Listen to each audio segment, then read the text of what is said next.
फराज साहब, ये जो मैं इसलिए इस बात को पूछ रहा हूं कि जरा मुझे ये बता दीजिए कि काजी जी दुबले क्यों शहर के अंदेशे से?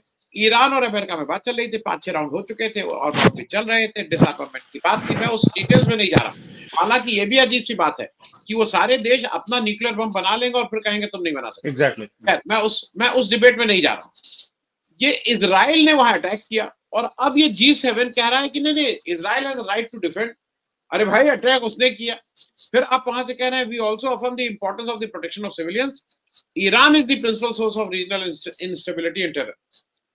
मैं इसमें एक चीज और जोड़ दूं इसलिए फराज साहब कि हमारे जो प्रधानमंत्री जी गए, वो बताया गया कि 10 घंटे में 9 देश के लोगों से मिले। उन्होंने पहलगाम के आतंकवादी हमले पे कोई स्पेसिफिक वहां बात क्यों नहीं की? वो जनरल बात करते रहे कि आतंकवाद खराब है, आतंकवाद के खिलाफ लड़ेंगे, तो कोई भी कहेगा। आज पाकिस्तान के असीम मुनीर भी जाके कह रहे हैं आतंकवाद खराब है। अफगानिस्तान का तालिबान कह रहा है आतंकवाद खराब है। ये तो कोई भी कहेगा आतंकवाद खराब है।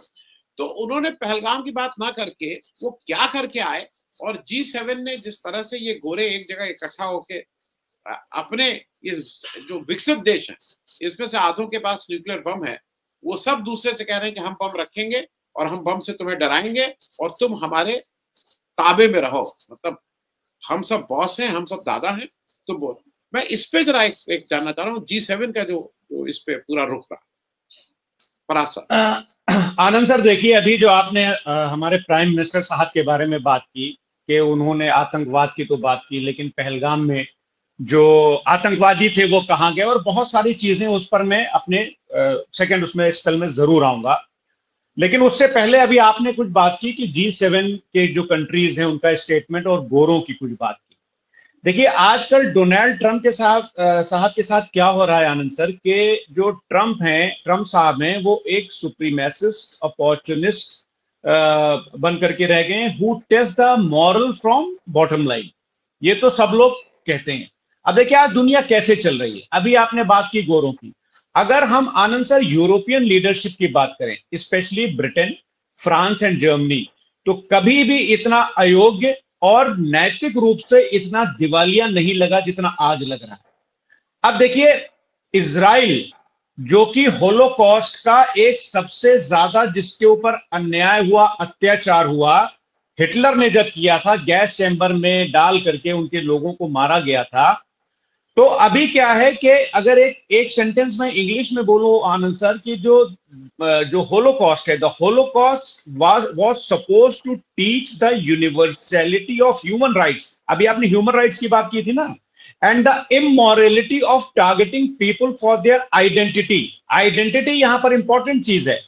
तो होलोकॉस्ट से हमको और खासकर इजराइल को यूनिवर्सैलिटी ऑफ ह्यूमन राइट्स सीखना चाहिए, क्योंकि शुरुआत में ही आपने ह्यूमन राइट्स की बात की थी कि मानवाधिकार जो है वो सर्वोपरि है और किसी की पहचान के आधार पर उसे निशाना बनाना नैतिक रूप से गलत है। लेकिन अनफॉर्चुनेटली जो यूरोप के कंट्रीज हैं, ना तो वो समझ पा रहे हैं और ना ही इजराइल समझ पा रहा है। अभी हमारे को पैनलिस्ट ने बात की कि हमारे भारत के एक खास विचारधारा के लोग इजराइल के साथ खड़े हैं। मैं इसमें यहां पर थोड़ा करेक्ट करना चाहता हूं। वो इजराइल के साथ भी नहीं खड़े हैं। वो इस बात से उनको सैडिस्टिक प्लेजर मिल रहा है कि गजा में 60,000 लोग मर गए। हो सकता है कि आपको थोड़ा सा ये बात कुछ अजीब सी लगे। मतलब एक खास तरह की विचारधारा आज हमारे देश में भी पैदा हो रही है कि अगर गजा में 60,000 लोग मार दिए जाएंगे तो वो बोलेंगे कि वो तो बेसिकली हमास के आतंक, जो कि गलत किया था हमास के जो आतंकवादियों ने इजराइल पर जो हमला किया था उसका बदला है। तो आप अक्सर ट्विटर पर आप देखिए कि हमारे लोग अक्सर ये बात करते हैं। खैर, लेकिन हम बात कर रहे थे गोरों की। आपने क्योंकि गोरों का नाम ले लिया, मैंने लिख लिया था इसीलिए, तो थोड़ी सी उसके आसपास ही चर्चा करते हैं। अगर हम यूरोप की बात करें तो वो यूरोप, आनंद सर, वो यूरोप जिसने यूनिवर्सैलिटी ऑफ ह्यूमन राइट्स की नींव रखी थी। ये मतलब मैंने पढ़ा है, आप ही लोगों से सीखा है, आप ही लोगों की किताबें पढ़ी है मैंने। लेकिन उसने आज इसको इस हद तक गिरा दिया आनंद सर कि कभी ह्यूमन राइट्स के जिस यूनिवर्सलिटी ऑफ ह्यूमन राइट्स ने कभी ह्यूमन राइट्स और इंटरनल जस्टिस की नींव रखी थी, जिसको हम यूरोप बोल रहे हैं, आज वही यूरोप की नीति में सिमट कर केवल इजराइल के लिए रीजन ऑफ स्टेट बन गया है। मैं ये किसकी बात कर रहा हूं? मैं ह्यूमन राइट्स की बात कर रहा हूं। अब आप एक चीज देखिए कि गजा में जब एक पूरी आबादी को घेराबंदी करके, बमबारी करके और भुखमरी का सामना करना पड़ रहा है, तब भी आनंद सर यूरोप की इंटरनेशनल ऑर्गेनाइजेशन, मैं ऑर्गेनाइजेशंस बोल रहा हूं, उस इनजस्टिस को जस्टिस का चोला पहनाने में लगी हुई है। ये मैंने अभी आप ही के किसी को पैनलिस्ट से उठाया है कि उस इनजस्टिस को जस्टिस का चोला पहनाने में लगी हुई है। और जिन सिद्धांतों को मैंने अभी पहले बोला था उन्होंने खुद गढ़ा था, आज उन्हीं को कुचलकर वो एक तरह की कॉलोनियल आइडियोलॉजी को पुनर्जीवित कर रहे हैं। आनंद सर अब क्या है कि, और एक बड़ी इंपॉर्टेंट चीज है आनंद सर, कि पीड़ितों को हमलावर बताया जा रहा है और हमलावरों को पीड़ितों का मुखौटा पहनाया जा रहा है। अब ये कोई साधारण राजनीतिक पक्षपात नहीं है कि चलिए एक ही हो गया कि पॉलिटिकल डिस्क्रिमिनेशन है, बल्कि ये एक ऐसी नैतिक बाजीगरी है आनंद सर जो नस्लवाद से कहीं ज्यादा इंटेलेक्चुअल और नैतिक पतन का परिचय है।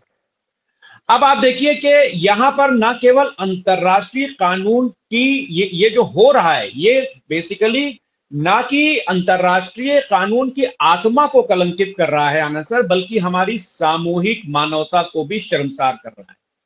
अब आप देखिए कि जो अभी आपने बात की ना कि ट्रम्प साहब जो हैं वो सुप्रीमिज्म का शिकार हैं और वो अपनी एक ईगो में रहते हैं, अना में रहते हैं। तो आज जो गजा और ईरान के खिलाफ जो जंग हो रही है वो वेस्टर्न सुप्रीमेसी को ही दर्शाता है कि सारे मुल्क, आपने बोला ना सारे गोरे एक साथ खड़े हो गए। और आप एक बात का ध्यान रखिएगा आनंद सर, मतलब जो मुझे लगता है कि इजराइल का जो अनचेक्ड अग्रेशन है both in Gaza and Iran, वो आप ये समझिए कि आने वाले दिनों में घातक साबित होगा। और आज मैं यहां पर आनंद सर आपके डिबेट में कह के जा रहा हूं, जितना मैंने ट्रम्प साहब को समझने की कोशिश की है, जितना उनको पढ़ने की कोशिश की है, ट्रम्प साहब एक मुल्क के, एक देश के, कंट्री के प्रेसिडेंट होने से ज्यादा एक बिजनेसमैन, जिनको अपना बिजनेस ज्यादा प्यारा है। एक बिजनेसमैन वो होता है जो अपनी कंट्री के लिए बिजनेस करता है और एक अपनी फैमिली के लिए बिजनेस करता है। पाकिस्तान से जो अभी उनका एसोसिएशन है, उनकी जो फैमिली कंपनीज हैं, उनका वहां पे क्या इन्वेस्टमेंट है, उनके क्या इंटरेस्ट हैं, वो पूरी दुनिया को आनंद सर पता है। And this is very unfortunate कि वो आसिम मुनीर जिन्होंने टू नेशन थ्योरी की बात फिर से की और ये बोला कि हिंदू और मुसलमान साथ नहीं रह सकते, उसके बाद में पहलगाम होता है और पहलगाम में धर्म पूज करके हमारी माताओं बहनों का सिंदूर उजाड़ दिया जाता है, वही आसिम मुनीर ट्रम्प साहब के साथ डाइनिंग टेबल पर बैठ करके लंच कर रहे हैं। और क्या नाम है उनका, माइकल कैरिला या क्या उनका नाम है, इनके जो यूएस के वो सेक्रेटरी हैं क्या हैं, उन्होंने तो अभी बोला था कि Pakistan is very instrumental in combating terrorism. तो मतलब ये हालत हो गई है कि जिस पाकिस्तान को 2008 में एफएटीएफ की ग्रे लिस्ट में डाला गया था, आज वो इंस्ट्रूमेंटल हो गया यूएस के लिए टेररिज्म के खिलाफ, आतंकवाद के खिलाफ। और एक चीज मैं आनंद सर यहां पर कह के जा रहा हूं, आप देख लीजिएगा मेरी बात, कि जो ईरान के मैं पर्सपेक्टिव में बात कर रहा हूं कि ट्रम्प साहब को अगर ये लगेगा कि ईरान की न्यूक्लियर कैपेबिलिटीज को अगर डिस्ट्रॉय किया जा सकता है या फिर वहां की अगर रिजीम को चेंज किया जा सकता है, तभी वो डायरेक्टली वॉर में कूदेंगे, ऐसे नहीं कूदेंगे। क्योंकि दोनों ही हालत में, जी दोनों, बस 10 सेकंड आनंद सर, कि दोनों ही हालत में ट्रम्प साहब एक मैसेज देने की कोशिश करेंगे, अमेरिकन इंडिस्पेंसिबिलिटी का वो मैसेज देंगे, the power to remake the world का मैसेज देने की कोशिश करेंगे, और जो ह्यूमिलिएशन उनका इराक और अफगानिस्तान में है उसको बेसिकली उसको एक ढकने का वो प्रयास करेंगे। जी आनंद सर।